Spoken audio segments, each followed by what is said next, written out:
Retomamos. Ahí está. Bueno, buenos días a todos.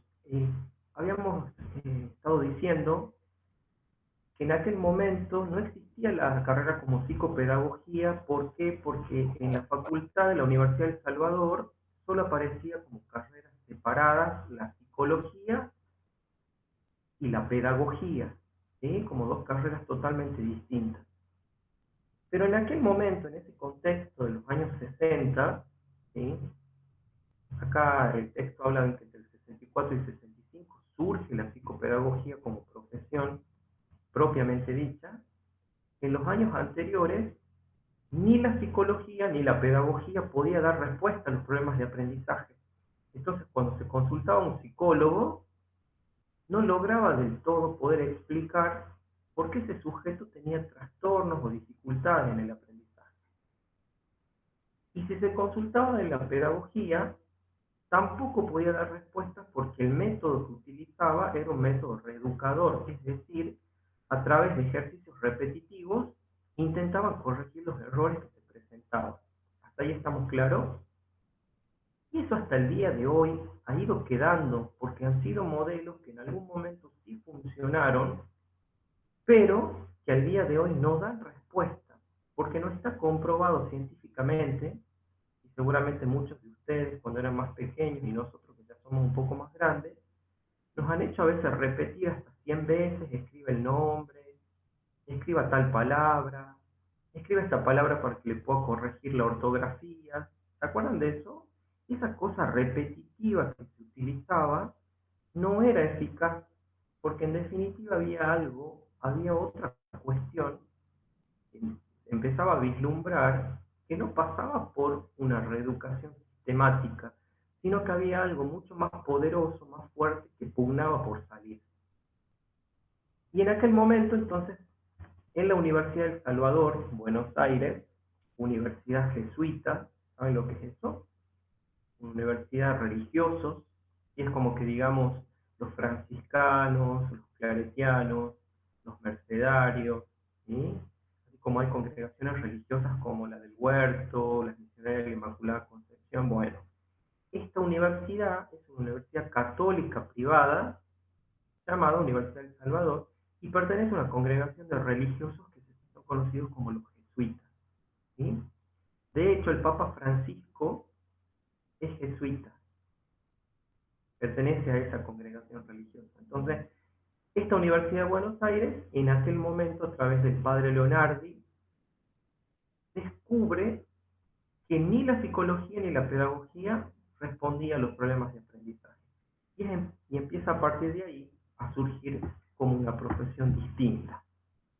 Lo que el texto plantea es este recorrido histórico que ha ido teniendo la psicopedagogía hasta constituirse, como decía Rocío, al día de hoy, como una disciplina con autoría, con identidad propia. El texto también, ¿qué nos muestra? Nos muestra que para que la psicopedagogía pueda dar respuesta a los problemas de aprendizaje, necesita de otras ciencias, necesita de otras disciplinas. Por eso, nuestra profesión es interdisciplinaria. ¿Qué quiere decir esto? Va a necesitar del aporte de otras ciencias, de otras disciplinas, para poder explicar su objeto de estudio, que en este caso es el sujeto en aprendizaje, ¿sí? El sujeto en situación de aprendizaje. Y si lo vemos de una manera mucho más total, el aprendizaje en sentido amplio. ¿Hasta ahí soy claro? Bien.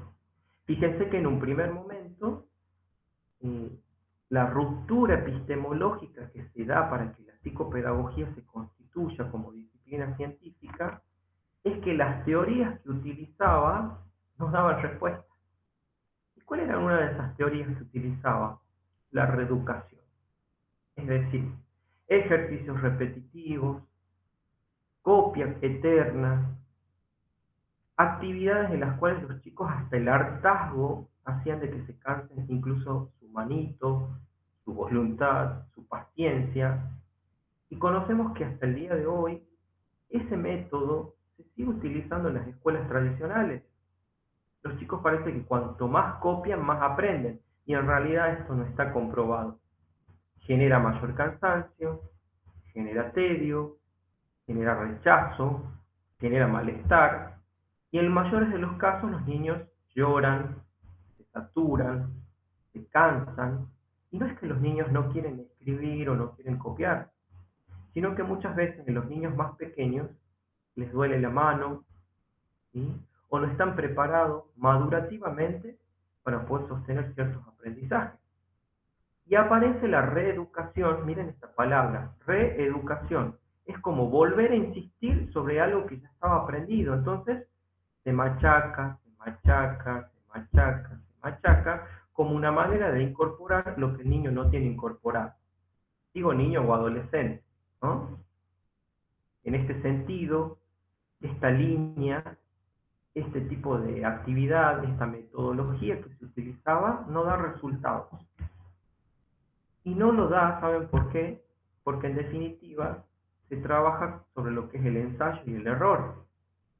El niño tiene que tratar de equivocarse lo menos posible y cuando más parecido sea la copia del modelo que se presenta en la escuela, se supone que el sujeto rinde mejor. ¿Me van siguiendo? Cuando hay ruptura epistemológica, este es un concepto de Bachelard que es fabuloso poder utilizarlo porque llega un momento de la historia de la psicopedagogía que se da cuenta que reeducando a los niños, machacándolos a tareas, a cuadernos eternos que tenían que ser llenados, con nombres, con números, con letras, con palabras, no daba resultado. Y la ruptura epistemológica, es decir, es cuando el investigador se da cuenta que la teoría que estaba utilizando ya no da respuesta. ¿Y por qué le llamamos ruptura? Porque en ese momento hay un quiebre donde el terapeuta, el investigador, el profesional, se da cuenta que esa teoría ya no le sirve y empieza a utilizar otra teoría, otros aportes de otras disciplinas para poder enriquecer el objeto de estudio. ¿Me van siguiendo? Y es aquí donde se rompe ese positivismo. Ustedes saben lo que es el positivismo. Y si no lo han googleado, y el dios Google lo define perfectamente. ¿Sí? ¿Saben lo que es el positivismo?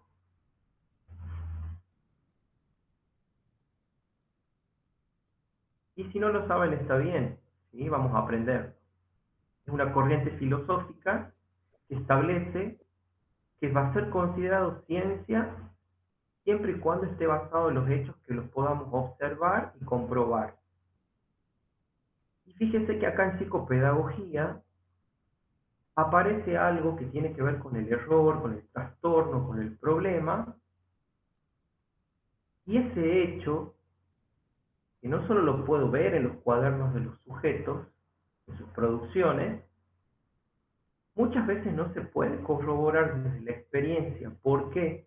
Porque es más fácil decir que a lo mejor, vamos a poner algunos ejemplos, el niño no escribe bien porque es zurdo todavía. Primera respuesta que se da.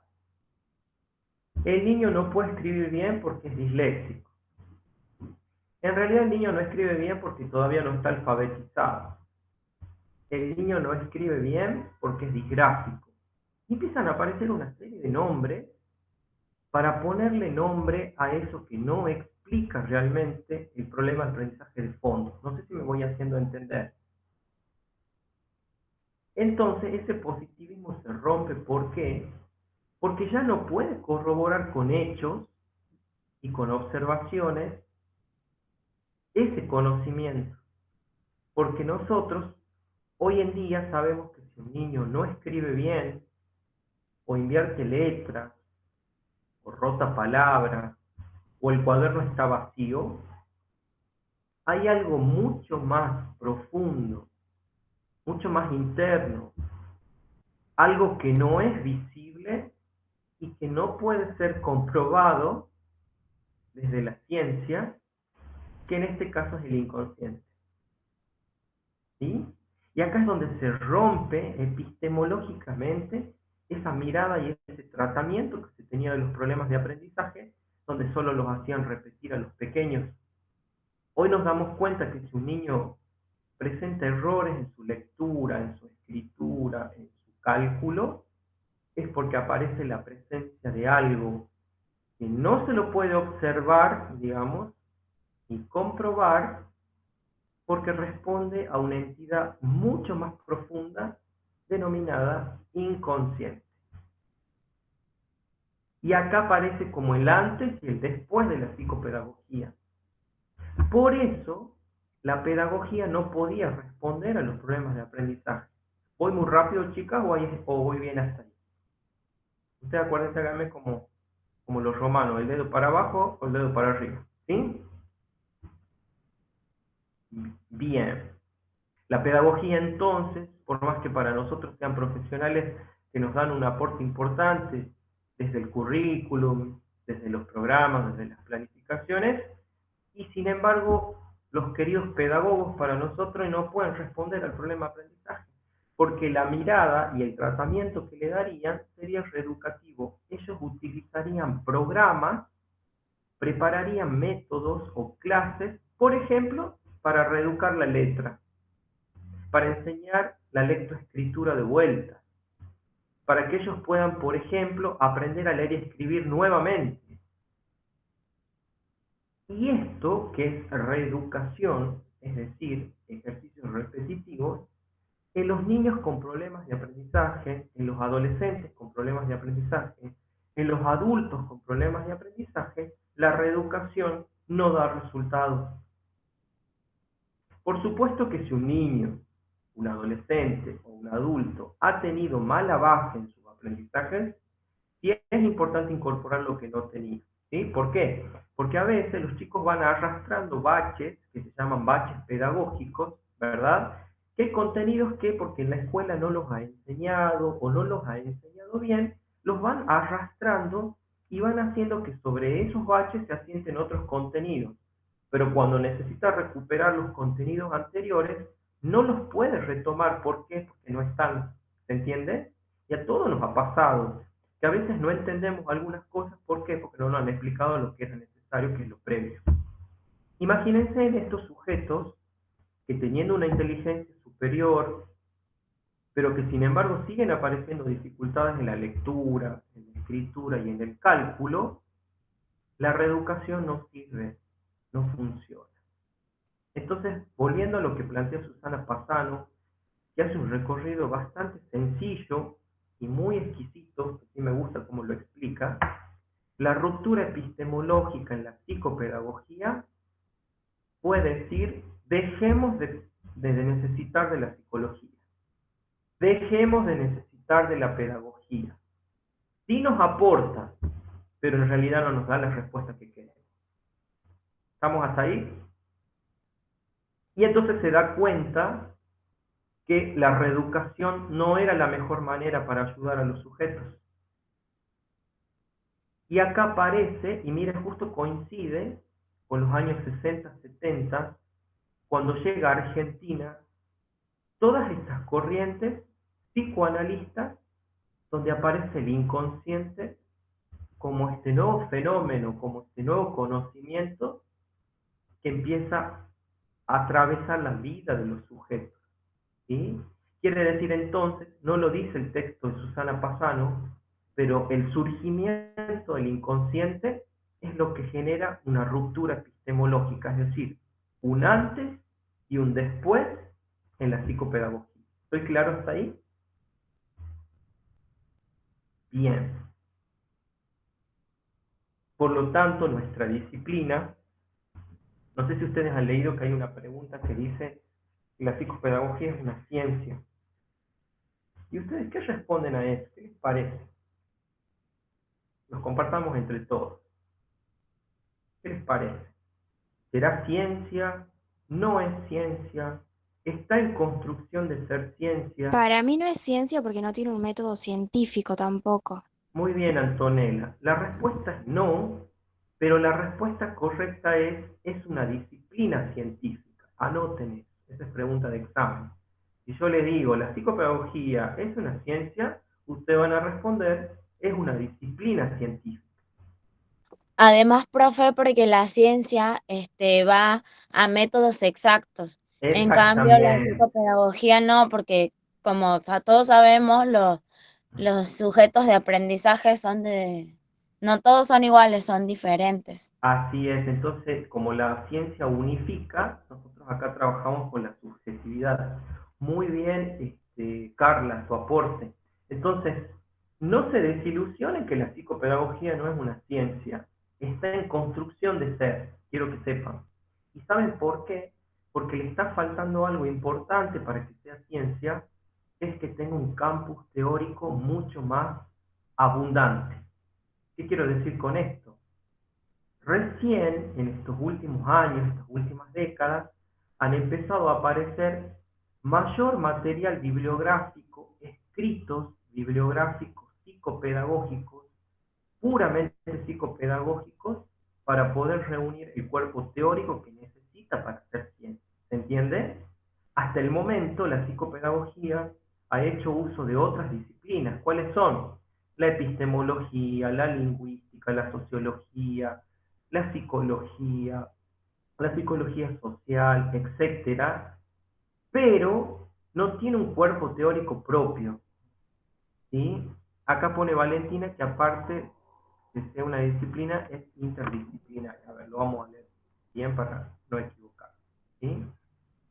Profe, a mí me parece que aparte de que sea una disciplina, también es interdisciplinaria, ya que recibe aporte de otras disciplinas. Exactamente. Entonces, como no es una ciencia propia en su entidad, necesita todavía del aporte de la neurología, de la medicina, de la lingüística, de la psicología social, de la educacional, etc. Entonces, se nutre de otras para explicar su objeto de estudio, que es el aprendizaje.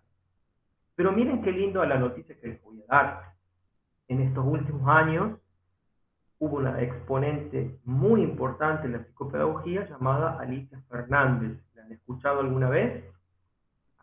Alicia Fernández, una psicopedagoga de Buenos Aires, que ha logrado escribir muchos libros y eso nos ha permitido tener un cuerpo teórico propio. ¿Y saben qué hizo Alicia Fernández? Ha creado teorías psicopedagógicas, que es lo que se necesita para que se constituya ciencia. Entonces, todos los libros de Alicia Fernández, tenemos Estela Mora, tenemos Vizca, tenemos otros autores, Liliana González también, la cordobesa esta divina que aparece en las redes, hablando no solamente con la zona cordobesa, sino que hace psicopedagogía también, ella también va haciendo aportes, entonces miren qué importante que ustedes también el día de mañana puedan escribir sobre psicopedagogía, porque todo esto suma a lo que llamamos corpus teórico. Se necesita mayor cantidad de corpus teórico para poder tomar esa teoría que puede explicar el fenómeno del problema de aprendizaje. ¿Se entiende? Entonces, la psicopedagogía es una disciplina científica que está en construcción de ser ciencia y que ya le falta poquito, ¿sabes? Pero justamente el objeto de estudio que tiene, eso sí la distingue de cualquier otra profesión. Es el aprendizaje en sentido amplio. Eso nunca se olvida. ¿Sí? ¿Y cuáles son aquellas disciplinas de las cuales la psicopedagogía va a tomar aporte? Ahí vamos a empezar a explicar. ¿Sí? La primera de todas, o los modelos teóricos, por decirlo así, que son los más influyentes, es la epistemología convergente. ¿Esto con qué se come, profesor? Qué raro este nombre. Bueno, como la palabra lo dice, epistemología convergente. Ustedes saben que la epistemología, para los que han buscado en el diccionario o los que han querido indagar sobre de qué trata, la epistemología es esta corriente filosófica, ¿sí?, que se encarga de poder validar los conocimientos y sobre todo cómo se construyen los conocimientos científicos. Y por otro lado tenemos la palabrita convergente. Quiere decir que convergen, se reúnen en un punto, se unen en. Entonces, ¿cómo podemos entender la epistemología convergente? Como esa disciplina que va a construir conocimiento a través de la convergencia de la unión, del aporte de otras escuelas, de otras teorías, de otras disciplinas. Y en este caso, la epistemología convergente, ¿sí?, van a aparecer los aportes de escuelas como psicoanálisis, ¿sí? Y cuando decimos psicoanálisis tenemos varios referentes. Puede ser Lacan, puede ser Freud. Quiero contarles que en general nuestra carrera, la carrera que ustedes están estudiando, tiene más una orientación freudiana, no lacaniana. Personalmente también lo sigo más a Freud. Para mí Freud es más claro que Lacan, y el psicoanálisis de Freud permite poder comprender mejor la vida cotidiana. ¿Está claro? Volviendo a la epistemología convergente, que es como decir neurología, psicofisiología, medicina. Bueno, la epistemología convergente es este movimiento que hizo que se uniera psicoanálisis por un lado, psicología social a través de Pichon Rivière, ¿sí?, el representante del estudio de los grupos, sus comportamientos y todo eso, y los aportes de Piaget, que tiene que ver con cómo un sujeto le da importancia a su intervención en el medio ambiente.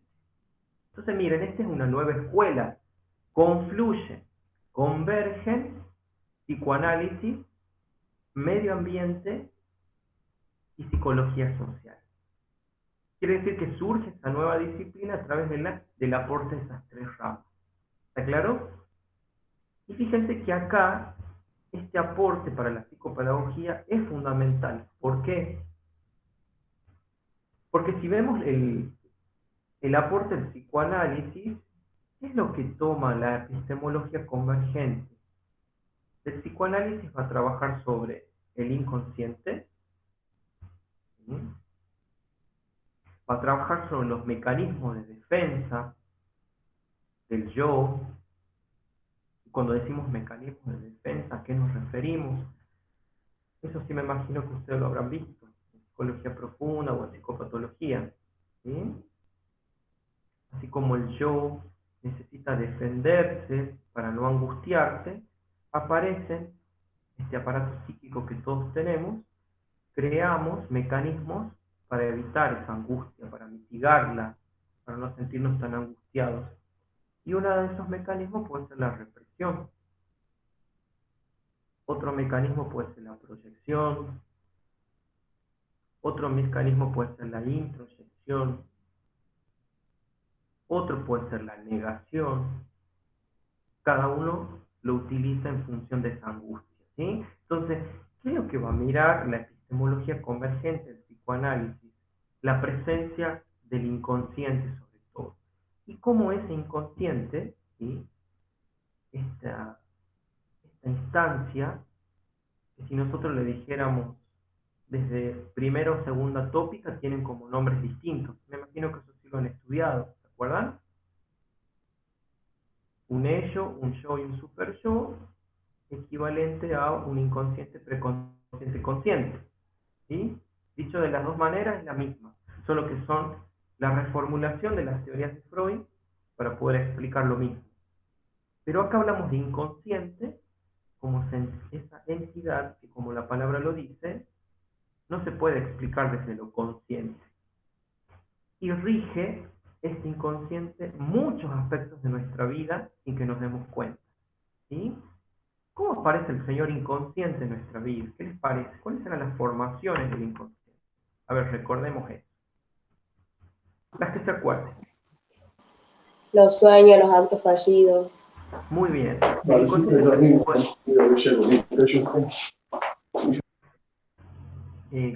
no escuché el aporte ahí. Bueno, a ver, Valentina, la escucho. Ella ha levantado la mano. O no sé si apretó sin querer. Profe, no, disculpe, me tocó cualquiera, perdón. No hay problema, no hay problema.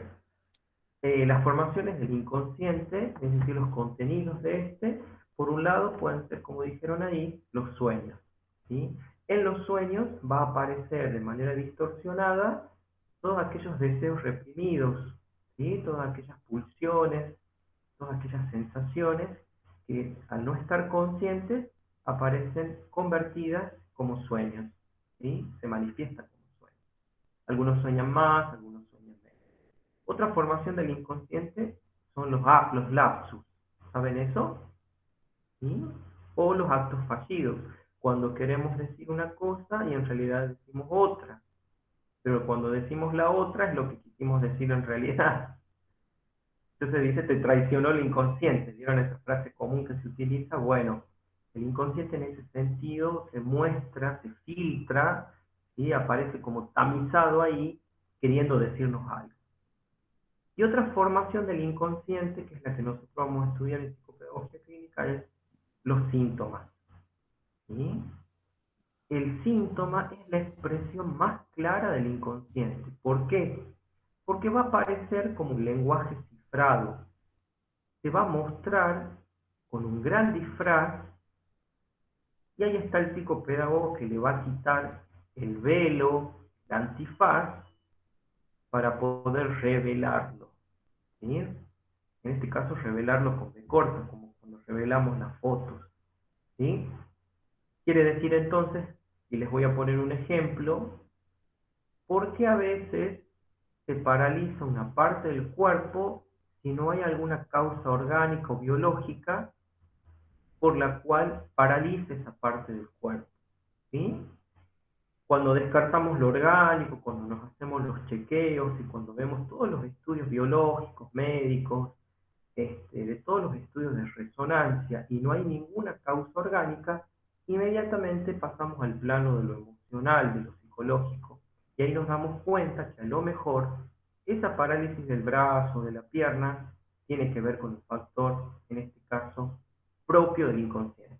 ¿Está claro? Si ponemos el ejemplo de que yo les había dicho la clase pasada, de que un niño se orina en la cama, y después que se descarta toda la cuestión orgánica, urológica, después todos los estudios, el inconsciente está hablando a través de la enuresis que algo está pasando.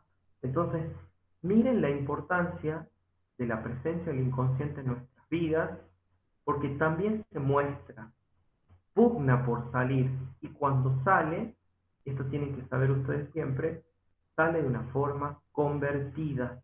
Nunca se va a mostrar de manera lineal, literal, directa, sino que aparece como una conversión. Y aparece a veces hasta en formas mucho más absurdas. ¿Sí? Si tuviéramos que hacer el equivalente entre la micción, la enuresis de un niño con el inconsciente, diríamos, ¿y qué tiene que ver el inconsciente con que un niño se orine en la cama? Es hasta como disparatado, ¿no? Y esas son una de las leyes que tiene el inconsciente, que es irracional, que no se puede explicar, que no tiene lógica, pero sin embargo tiene una lógica que cuando aprendemos a decodificarla empezamos a entender muchas cosas. ¿Y qué entendemos? Que ese niño se está orinando y el inconsciente, ¿qué nos está demostrando? ¿Qué lenguaje nos está diciendo? Que el mensaje de esa pis, de ese no retener la orina, se llama tensión. Tensión que un niño puede vivir de manera extrema, por temor a alguien que ama, por temor a alguien que odia, por terror a alguien que le dice que se quede callado, etc. Y se expresa este orinarse, como una manera de descargar la tensión. ¿Sí? Entonces, miren qué importante poder leer esos síntomas. Bueno, ¿cómo lo trasladamos esto a psicopedagogía clínica? Cuando tengamos que leer las producciones de nuestros niños, de nuestros adolescentes, ¿qué vamos a leer?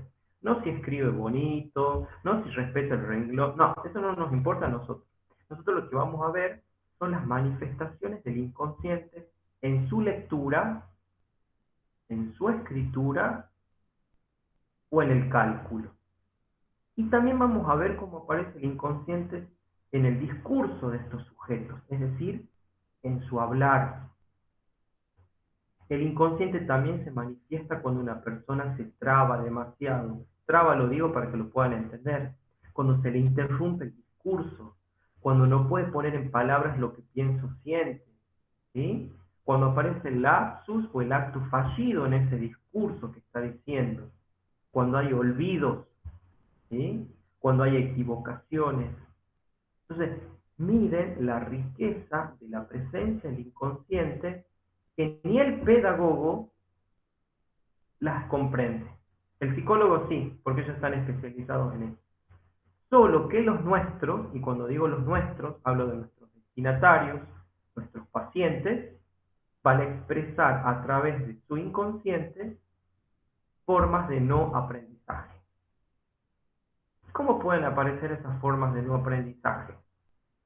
No leyendo, no escribiendo, escribiendo con dificultad, cuadernos vacíos, donde no hay copia de nada, cuadernos destruidos, rotos, lastimados en el sentido de perforaciones que hacen cuando escriben demasiado fuerte, cortes que le hacen en las hojas, en las puntas, a veces con la misma trincheta lo van tajeando el cuaderno como una manera de dejar una marca. Yo les podría contar a ustedes las maravillas que van a aprender en esta materia, porque cuando empecemos a leer las producciones de nuestros niños, no vamos a encontrar que escriben de derecha a izquierda, que escriben muy pequeño, que escriben muy grande, eso se llama micrografismo, macrografismo, que aparecen incluso tachaduras, borraduras, ¿sí? Intentos de volver a escribir y de hasta anular lo que se está escribiendo, formas del inconsciente en definitiva. ¿Estoy claro hasta ahí? Entonces miren cómo la psicopedagogía, bendito sea Dios de que ha surgido como una disciplina científica, porque tiene entidad propia. Al día de hoy ya puede explicar con la teoría de Alicia Fernández, con la teoría de Jorge Vizca, de Estela Mora, de muchos representantes en escrito, pero nos falta un poquito más de cuerpo teórico, se puede explicar por qué un sujeto no aprende, ¿sí? Y brevemente quiero contarles que la nueva línea hoy tiene que ver con esto. Tiene que ver con poder reconocer en las dificultades de aprendizaje la presencia del inconsciente. Entonces, cada vez que hagamos psicopedagogía clínica, el que va a estar ahí presente, incluso hasta levantándonos una banderita, y si somos ciegos y no lo vemos, vamos a tener que aprender a mirarlo. Y es el señor inconsciente que se está mostrando para ser decodificado. ¿Está claro? Y va a aparecer de miles y una de maneras para que el psicopedagogo lo pueda decodificar, le pueda poner un nombre, le pueda quitar el velo, ¿sí? Y poder mostrar qué está queriendo decir ese lenguaje cifrado. Cuando me refiero al lenguaje cifrado, es porque el inconsciente nunca se va a manifestar de manera directa, se manifiesta de manera indirecta, ilógica, ¿sí? Y tampoco es por causa-efecto. Eso quería aclarar. En psicopedagogía nosotros no hablamos de causa y efecto, sino que hablamos de antecedente y consecuente. Quiere decir que si un cuaderno de un niño está mostrando ciertas dificultades, llamado consecuente, ¿verdad? Esta es la consecuencia de lo que se está viendo, tiene un antecedente. Quiere decir que esto que hoy yo puedo ver en la actualidad de un sujeto, que es el consecuente, tiene un antecedente que le dio origen, ¿sí?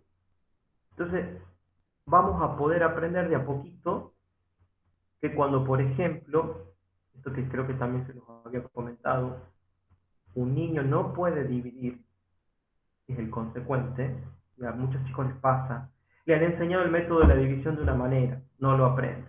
Le han enseñado el método de la división de otra manera, no lo aprende. Le han enseñado de otra manera y no lo aprende. Cuando vamos al antecedente, es decir, a la historia del libidinal del sujeto, nos damos cuenta y registramos que el niño, por ejemplo, aún no ha logrado dividirse de su madre. Miren de pícaro el inconsciente, miren de genial el inconsciente. La no división con su madre, la no separación, la no repartición, partición en este caso, ¿sí? aparece en la matemática como un no dividir. Cuando ustedes estén entrenadas más en psicopedagogía clínica van a poder ver que no es que el niño no entendía la división, sino que en realidad en el antecedente histórico el niño todavía no se divide de su madre, sigue pegado a su madre, sigue capturado amorosamente a su madre. ¿Estoy claro? ¿Sí? Otro ejemplo, veamos un consecuente. El niño cuando escribe, escribe todo desordenado, no se entiende lo que escribe. Sus oraciones, las historias, están todas como mezcladas, como cambiadas. Y la maestra dice, no se entiende nada, tacha, desaprobado. ¿Qué quiso decir? Y en realidad el inconsciente está hablando, y eso no se tacha. Eso para nosotros es material de terreno fértil. Si vamos al antecedente histórico liminal de este sujeto, pongamos una niña, nos damos cuenta que eso que no estaba claro, eso que está mezclado, eso que está como que no se entiende, aparece en el antecedente histórico como una historia de vida que ella todavía no tiene clara, está toda mezclada, está toda desordenada. ¿Por qué? Porque le mintieron el origen de su nacimiento. Miren cómo el inconsciente aparece en su narración, en su escritura, ese desorden, ese caos en la escritura. El antecedente tiene que ver en este caso con una historia no clara. ¿Estoy claro? No como la historia de esta niña, ¿no? Bien, vamos con otro ejemplo. Esto suele suceder mucho en la clínica. A veces un niño, por ejemplo, ¿quieren hacer alguna? ¿Profe? Sí. Sí, pregunte Sí, por favor. yo. Sí. O sea, usted está queriendo decir que es como que es no sé cómo explicarlo. Usted explíquelo Es como usted. como que si como que si el niño no escribe o escribe desorientado, mezclado, como usted dice, sí o sí, es por un antecedente de una historia no clara, ¿sería así? Claro, generalmente en las cuestiones de O sea, habiendo, no hay otro motivo, digamos. claro, por eso digo, siempre que se descarte lo orgánico, siempre que corroboremos que la inteligencia está al servicio del aprendizaje y que no hay Claro, ninguna dificultad, siempre el antecedente histórico libidinal tiene su correlato con algo inconsciente, con algo de su historia de vida.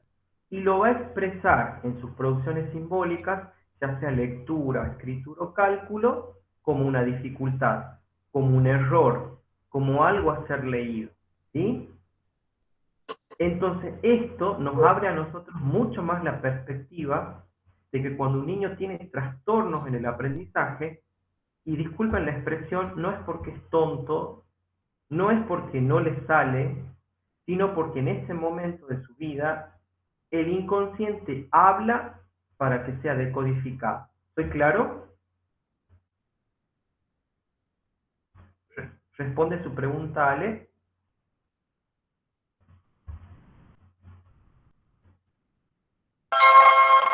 sí, profe. Bien. Pero por Sí, eso les sí, decía, profe, muchas gracias. desde esta mirada, ustedes no lo tienen que ver como causa-efecto.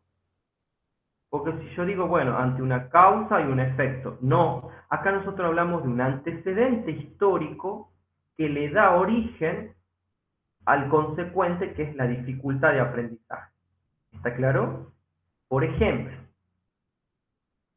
el niño escribe todo desparramado en el cuaderno, empieza escribiendo en una hoja, saltea dos, sigue en la tercera, vuelve a empezar a escribir, escribe con el cuaderno al revés, no se sabe por dónde empieza, un caos el cuaderno, ¿sí? Cuando vamos a corroborar todo lo orgánico, descartamos que no hay nada biológico, médico, hemos visto que ve perfectamente con sus ojitos, lo hemos mandado al oftalmólogo para que revise la visión, lo hemos mandado al otorrino, hemos hecho todos esos controles que se hacen a principio de año, ¿verdad? Es algo que yo siempre critico. ¿Saben por qué? Porque para mí esas fichas médicas son mentirosas, son falsas. Y en eso yo les pido que ustedes ya como alumnas de tercer año de psicopedagogía, si están trabajando en una institución, sean muy criteriosas con eso. ¿Saben por qué, chicas? Hay papás que sí se dedican de peregrinar todo el día. Hoy en día tenemos la suerte que vos vas a un centro y el chico va saltando de consultorio en consultorio, pagas un importe que es bastante alto, pero lo ha visto el fonoaudiólogo, lo ha visto el oculista, lo ha visto el pediatra, lo ha visto el psicólogo y bla, bla, bla, ¿verdad? Y sale apto, apto, apto, apto, apto. ¿Qué pasa con algunos padres cómodos, que tienen cuñas, que tienen amiguitos médicos, que tienen conocidos? Ah, yo te le hago el de aptitud. Y le pone apto. Y resulta que el niño no ve. Resulta que el niño tiene una miopía galopante. Resulta que el niño tiene una sordera que pobre no la escucha ni a la maestra ni a 10 metros. Esto que parece gracioso lo que estoy diciendo, sucede mucho en las instituciones educativas. Y esto es fundamental, la mirada del psicopedagogo, sobre todo en ese paso de la sala de 5 al primer grado, que es cuando un niño va a empezar a alfabetizarse. Primera prevención, si un niño no ve bien, no va a poder copiar las letras como corresponde. Las va a ver distorsionadas.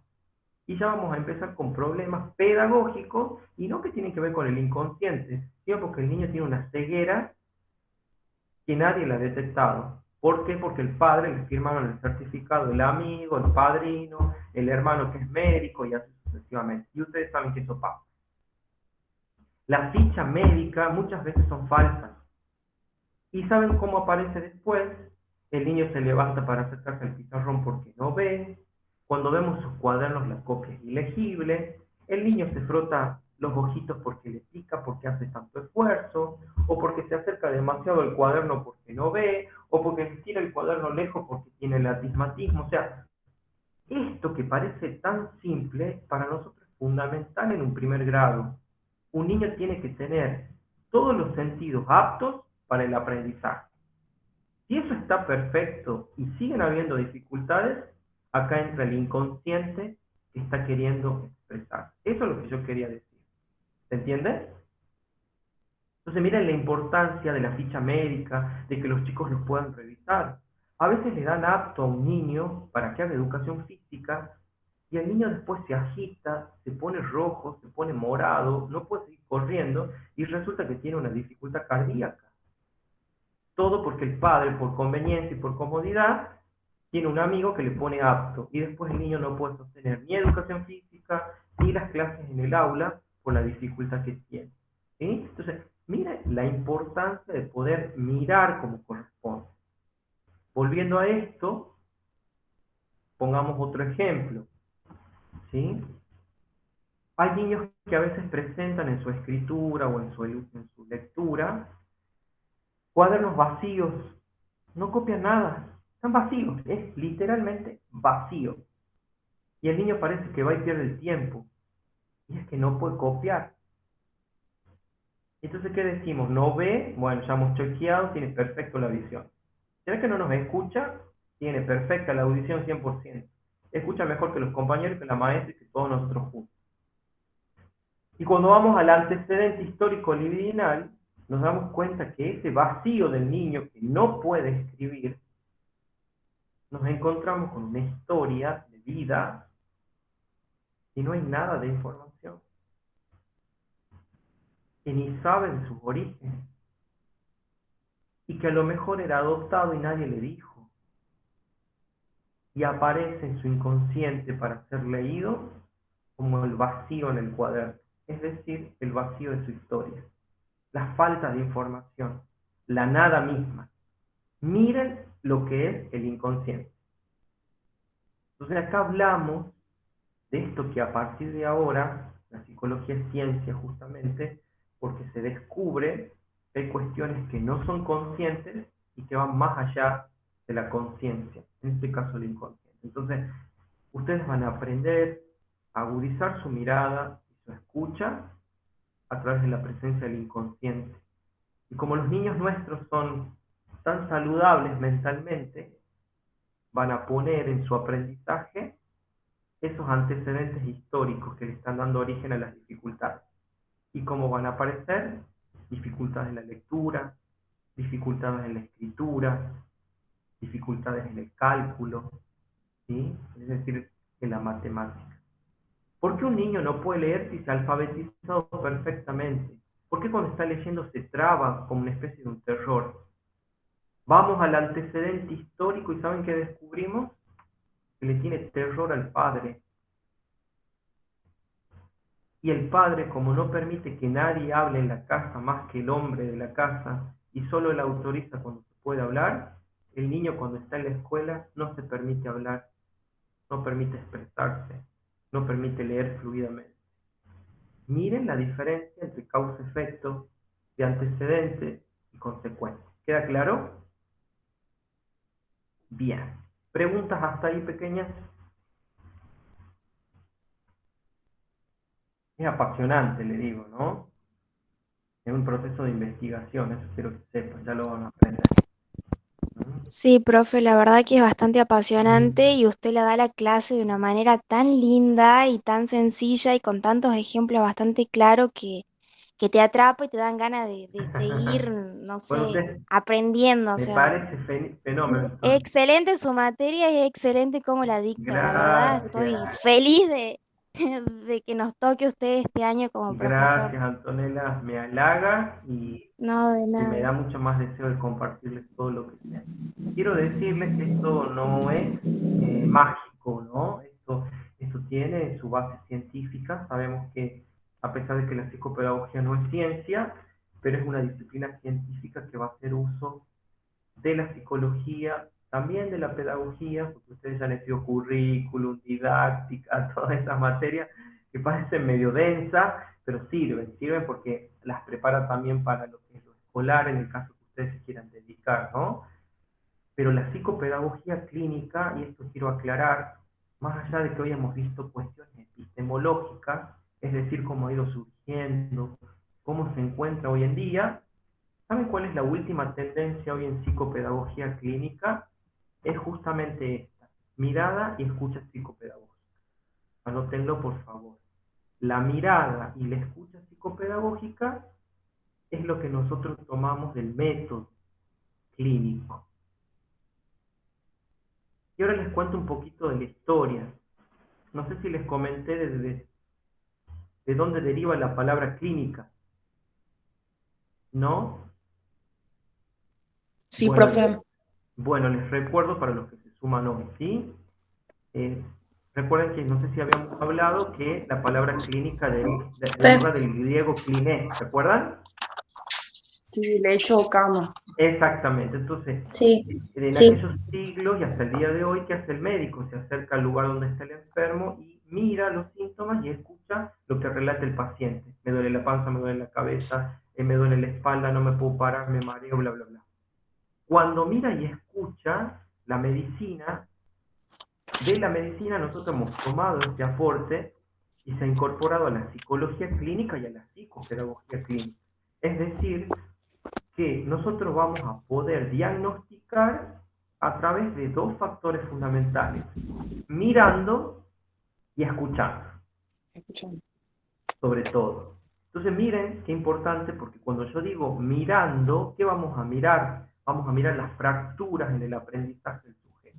Es decir, los errores, los trastornos, los problemas, que si otro que no tiene formación en psicopedagogía clínica las mira, va a decir, ay no, este es un disléxico, ay no, este chiquito tiene problemas, ¿viste cómo hablan las maestras? Ah, no, este tiene que ir al psicopedagogo o al psicólogo, ah, no, acá hay un problemita, acá me invierte las letras, no me suma, ¿viste que la maestra dice así, no me lo escribe?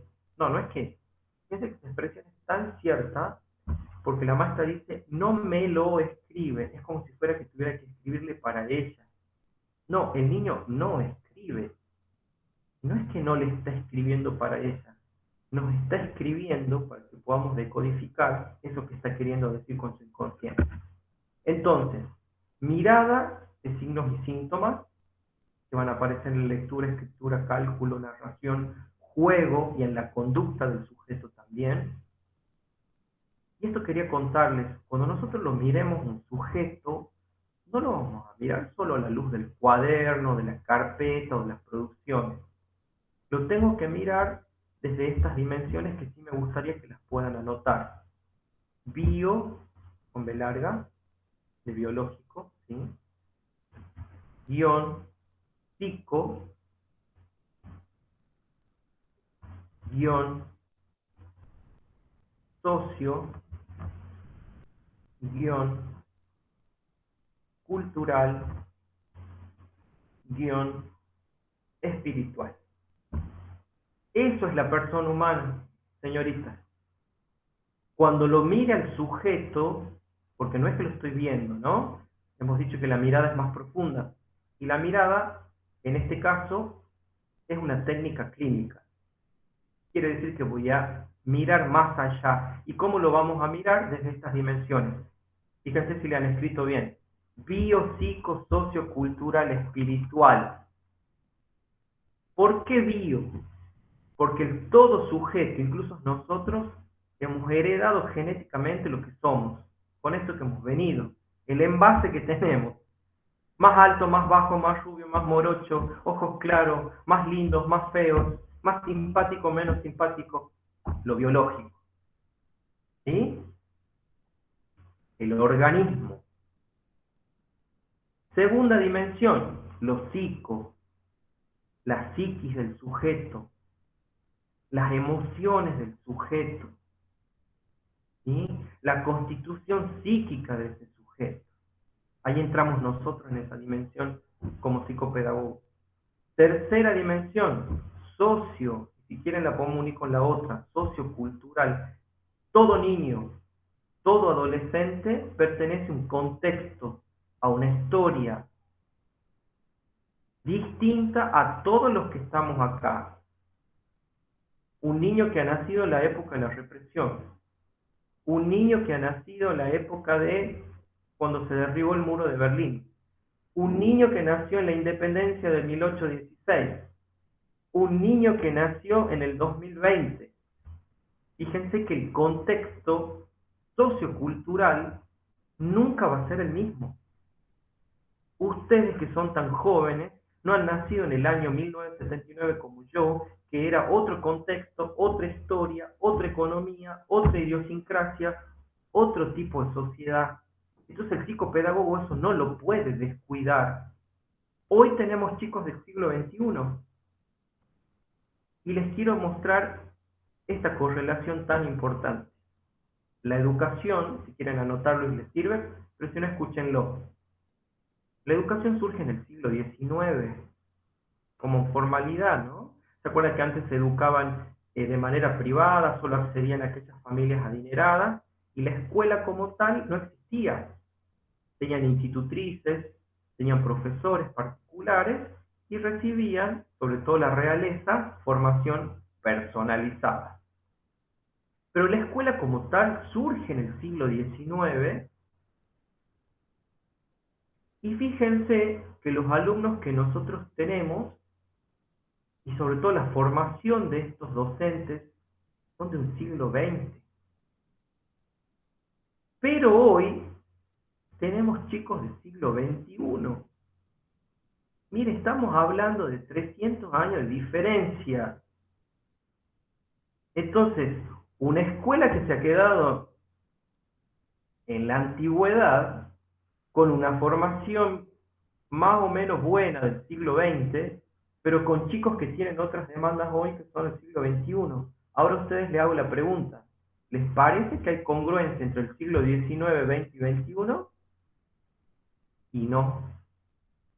Con eso nos vamos a enfrentar hoy, con una educación que surge en el XIX, con una formación de docentes del siglo XX y con alumnos actuales del siglo XXI. Miren el desfasaje y la brecha que hay. Ese es el desafío que tenemos como psicopedagogos. Entonces, no podemos seguir adheridos a una formación del siglo XX, porque ya hay ruptura epistemológica. Vamos a utilizar el concepto de Bachelard. Ya no sirve. Ya está en demodé. Ya está gaga, diríamos de otra manera. Ya está vieja. Entonces, miren la importancia de la actualización psicopedagógica, ¿no? Yo siempre las invito a que ustedes sigan estudiando, se sigan formando, después hagan la licenciatura en psicopedagogía. Eso les permite crecer como profesionales, ¿sí? Entonces, volviendo ya para ir cerrando,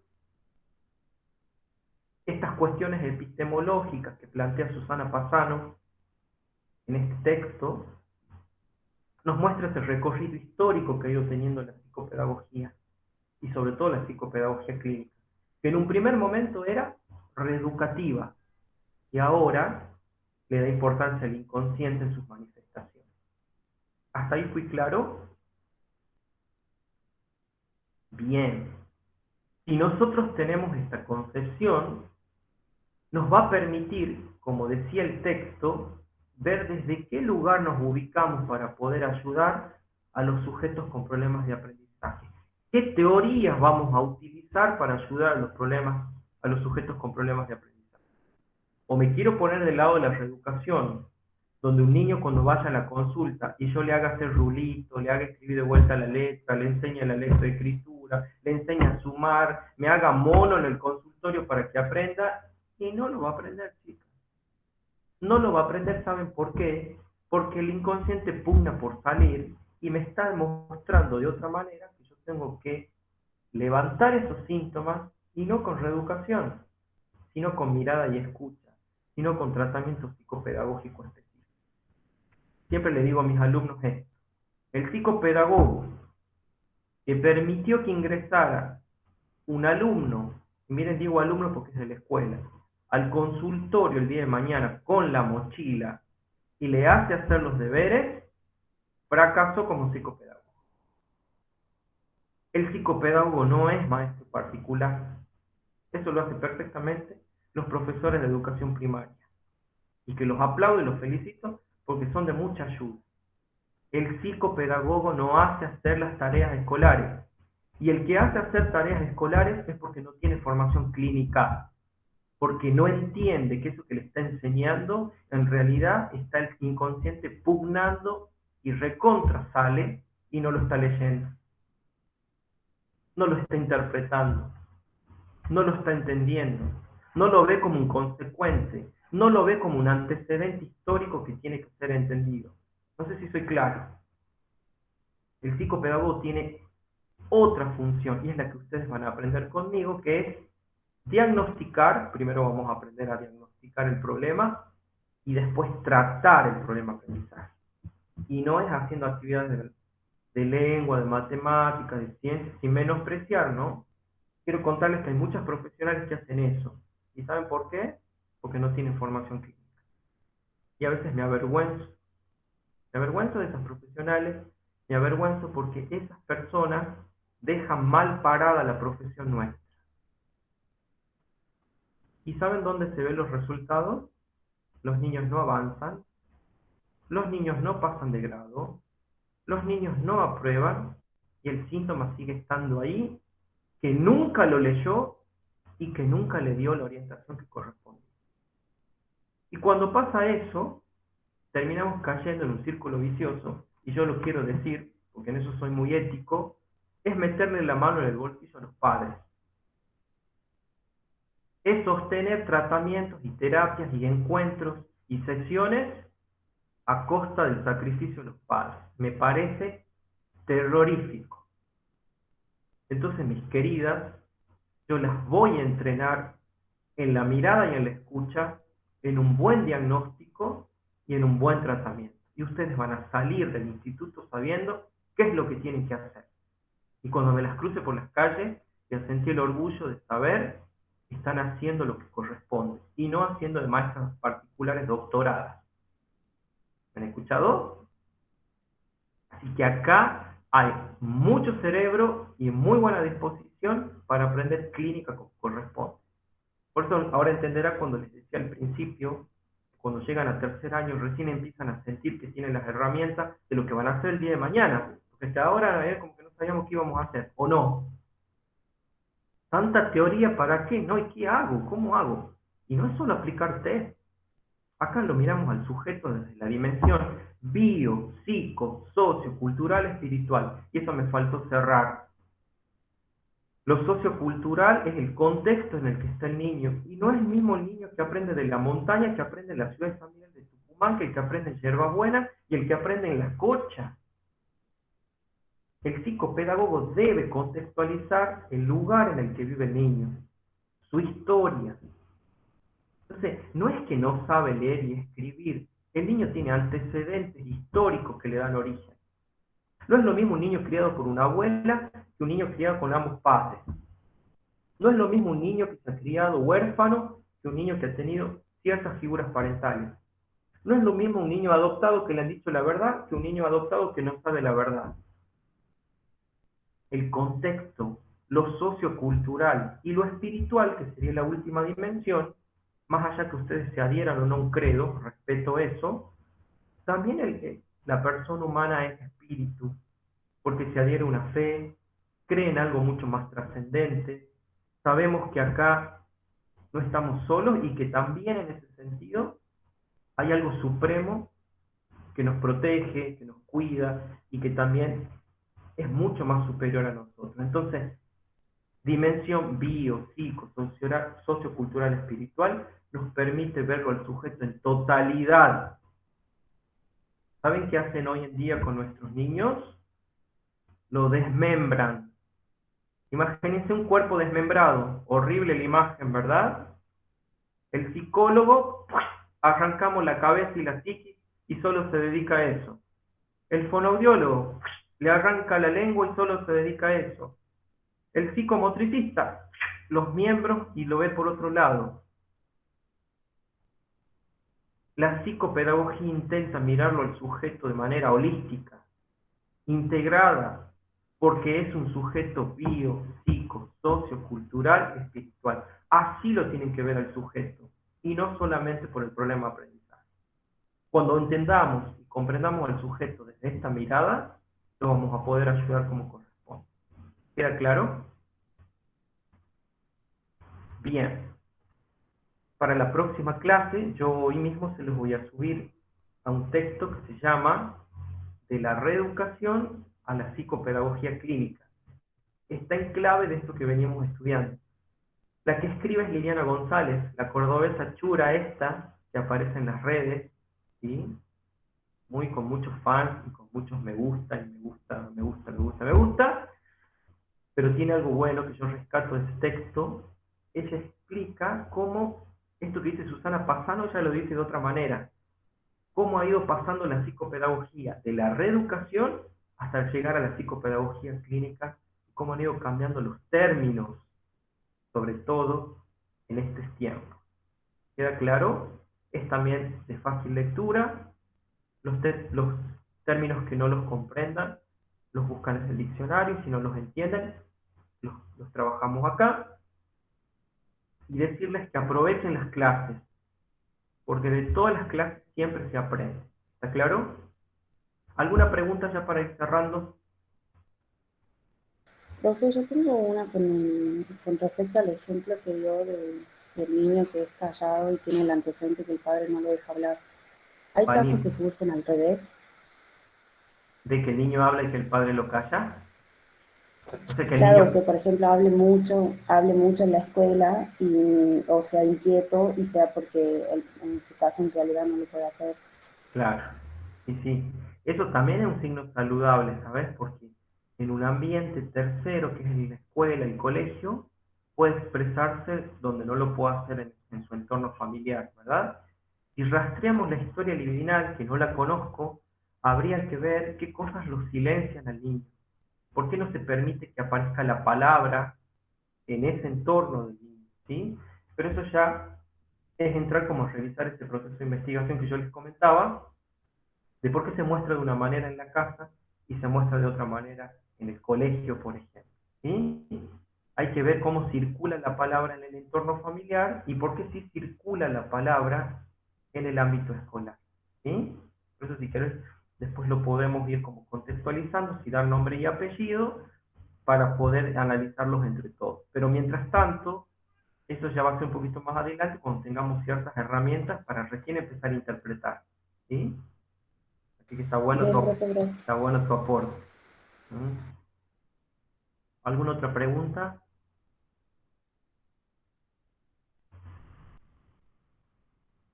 Yo voy a dejar de grabar ahora y ya vamos a hacer el cierre. ¿Sí?